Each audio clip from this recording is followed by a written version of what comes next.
Dando continuidade ao assunto vetos ao licenciamento ambiental. Nós vamos repercutir agora, então, com Juliano Bortolotti, que é advogado especialista em direito agrário e ambiental. Muito bem-vindo. Boa tarde, Juliano. Boa tarde, Simone. Eu que agradeço o convite aí. Espero poder elucidar um pouco aos ouvintes, telespectadores, um tema tão polêmico, mas necessário Pois à é. nossa produção rural e ao meio ambiente. É verdade. Aliar os dois, né? Sempre, produção e também a defesa Esse é o segredo. do nosso meio ambiente. Agora, queria conversar com você em relação tudo isso, você acredita, não é? Os vetos, a depender então do que o Congresso vai avaliar, se vai derrubar ou não, tem esse próximo passo agora político, né? Que a gente vê aí lá no Congresso Nacional. Mas a depender então desse resultado, pode estar reacendendo debates sobre judicialização? Eu creio que, na verdade, a judicialização, né, principalmente no Brasil, ela já faz parte do cenário democrático, tá? É lógico que esse projeto de lei que demorou 20 anos, mais de 20 anos para chegar a ser sancionado pelo governo, e agora com alguns vetos, né, deve voltar para o Congresso Nacional, que provavelmente vai derrubar alguns vetos e fazer alguma alteração, né? Porque tinha ameaças de parte a parte, tanto do setor produtivo, né, como também de ambientalistas, de judicializar alguns pontos específicos e sensíveis do projeto de licenciamento. E isso faz parte do projeto e da democracia também, né? Esses pontos específicos, né? Vamos a eles. A gente está tratando aqui o CAR, por exemplo. O projeto previa, então, essa dispensa. Agora tem que estar analisado para se fazer qualquer tipo de empreendimento. A dispensa agora só vai ocorrer, né, depois da validação. E eu queria saber os efeitos para o agro, né? O CAR que é obrigatório aí para operações, né, de financiamento. É um ponto de atenção. Por que é um ponto de atenção, Simone? O CAR hoje, o setor rural, a maioria dos estados da nossa federação é dispensado de licenciamento ambiental. Há alguns licenciamentos específicos que ele faz, por exemplo, para suprimir vegetação tem um licenciamento específico, para utilizar da água tem outorga, então tem alguns licenciamentos específicos de nível estadual. E a maioria dos estados não exigem um licenciamento total, que é licença prévia de instalação e de funcionamento para isso, tá? E com o veto dado pelo governo a prevalecer, ele vai dizer que o CAR tem que estar analisado. Aí é um problema muito grande que vai se encontrar. Por quê?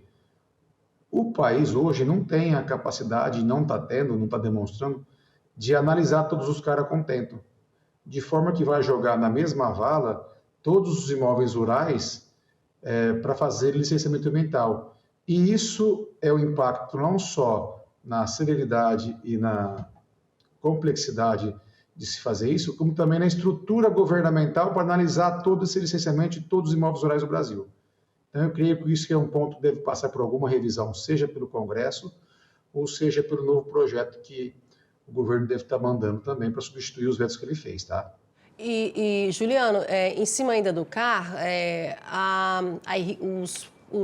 as culturas, não é, que dependem da irrigação. Então, nesse sentido aí, com essa obrigatoriedade do CAR analisado e diante desse complexo que você falou, que, né, não são todos os produtores que têm o CAR analisado, vai dificultar, no caso aí, a irrigação brasileira para a gente ver aí produtos, culturas, né, que dependem da irrigação? Muito provavelmente aquelas irrigações de pivô, irrigações maiores, né, que têm um impacto ambiental maior, vai se exigir um licenciamento, né, e com certeza, ou você vai embargar as que já estão existentes, porque o CAR ainda não foi analisado, e não foi analisado por culpa do próprio sistema governamental. Veja só que incongruência, né? E aí provavelmente pode ter áreas embargadas e áreas que não tenham sequer a outorga por conta disso aí. Então pode causar um impacto significativo, sim. Essa parte embargada ou aquelas que estão sem outorga também, né?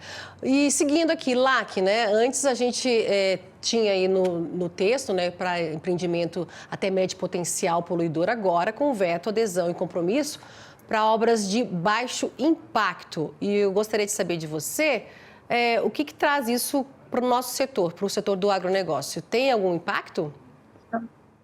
Tem. As obras de baixo impacto no nosso setor são aquelas obras de abrir uma estrada na propriedade, fazer uma estrada também dentro de uma área de preservação permanente, né? São consideradas áreas de baixo impacto, por exemplo, tá? Outros tipos de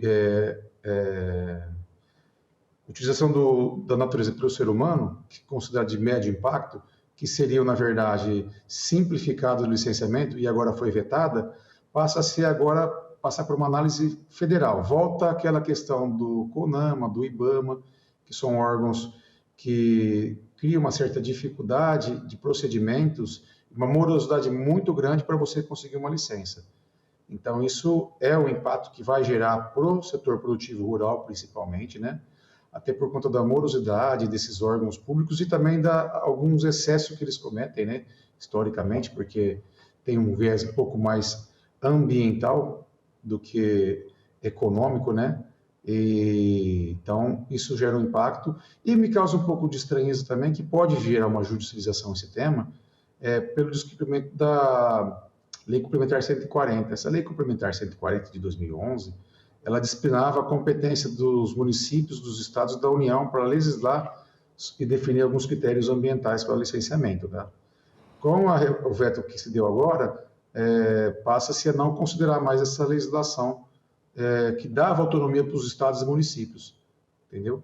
Então, isso pode ser, no futuro, um ponto de judicialização, caso não haja a derrubada desse veto pelo Congresso ou uma flexibilização pelo próprio governo federal. Tá certo. Agora, Juliana, aquelas obras assim que a gente vê que o Brasil precisa dentro da fazenda aí do seu proprietário, enfim, armazéns para melhorar o armazenamento, isso é considerado de baixo impacto ou entra nesse médio impacto? Não, essas daí é que entram na de médio impacto. Isso aí, por isso que eu falo, vai ter um recrudescimento dessas normas agora também. Você precisa fazer uma infraestrutura para fazer dentro do próprio imóvel, né, ou dentro da sua agroindústria, obra de médio porte, né? Médio impacto.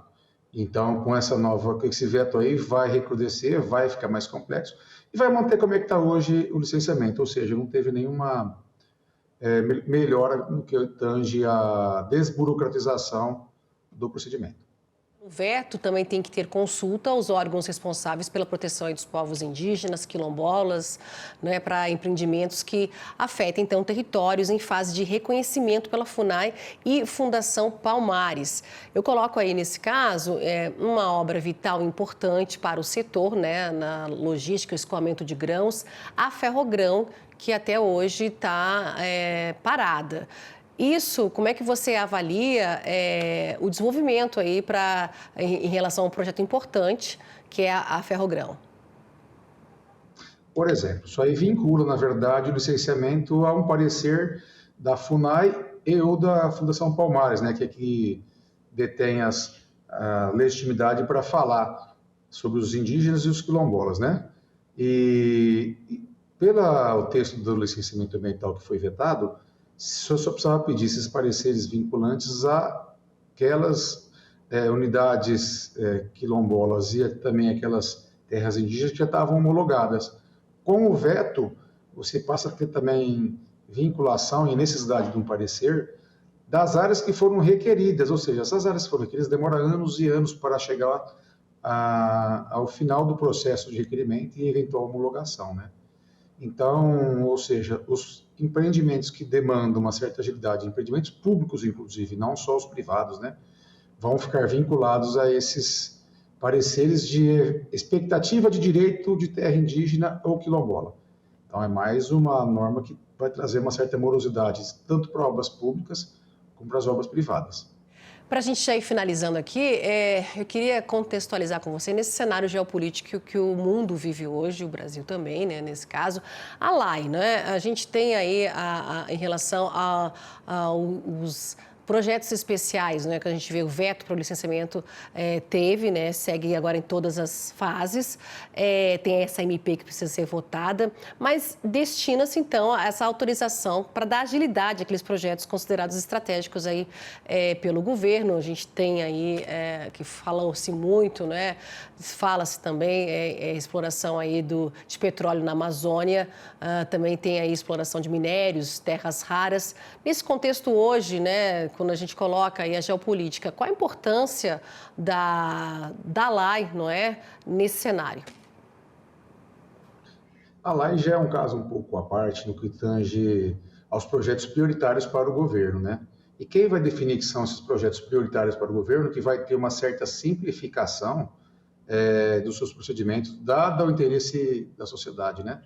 É o Conselho de Governo, né? Tem um Conselho de Governo que vai definir quais são os projetos prioritários. Entre esses projetos, como você disse, Simone, está a exploração de petróleo, né? No meio do Equador, e vários outros, né? Até projetos de terras raras, até projetos de portos, alguma coisa que é relevante e prioritária para o governo naquele momento. Tá? E nesse conceito geopolítico, na hora que teve o veto do governo com relação à LAI, ele imediatamente fez uma medida provisória, né? Ele tirou, na verdade, a fase monofásica de licenciamento, que é um pouco mais simplificada e mais célere, e manteve a fase trifásica como era antes, que tem licença prévia, licença de instalação e licença de operação.